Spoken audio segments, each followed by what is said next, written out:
আজকে এমন একটা আবহাওয়া নির্বাচন হচ্ছে, এসআইআর আবহাওয়া। আচ্ছা, এসআইআর তো আগেও হয়েছে, 2002 সালে এসআইআর হয়নি? হয়েছে তো। তখন দিল্লিতে কংগ্রেসের সরকার চলছে, ইউপিএর সরকার, আর রাজ্যে ছিল যদিও সরকার। এসআইআর হয়েছে, বাড়ি বাড়ি গেছে, অফিসাররা গেছেন, মাস্টারমশাইরা গেছেন, কে মারা গেছেন তার নাম বাদ দিয়েছে, কে বেঁচে আছেন তার নাম ঠিক দিয়ে আবার ভোটার লিস্ট তৈরি হয়েছে। ওই এত মানুষের মৃত্যু তো হয়নি, এত মানুষের মধ্যে উৎকণ্ঠা তৈরি হয়নি। বাপ ঠাকুরদা দাদুর আমল থেকে এখানে বসবাস করছে, তাকে বলছে তুমি এদেশের নাগরিক নও, তুমি ভোটার দিতে পারবে না।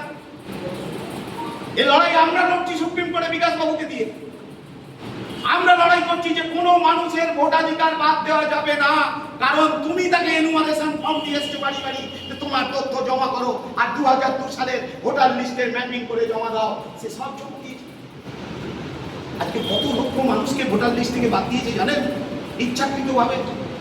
এবং বেশিরভাগ অংশটা সংখ্যালঘু এবং হিন্দু অংশের মানুষও বাদ পড়ে গেছে। আজকে ওরা এমন একটা কায়দা করে বাদ দিতে গেছিল সংখ্যালঘু মানুষদের বাদ দেবো ভোটার লিস্ট থেকে, কিন্তু দেখা গেছে ওদের ওই আর্টিফিশিয়াল যে ইন্টেলিজেন্স করতে গেছে না, তাতে হয়ে গেছে লজিক্যাল ডিসক্রিপেন্সি, করতে গিয়ে নিজেদের পেছনে বাঁশ দিয়ে দিয়েছে। 91 লক্ষ মানুষ বাদ, তার মধ্যে 63 লক্ষ হিন্দু, বাকিটা হচ্ছে সংখ্যালঘু। ওরা বুঝতে পারছে।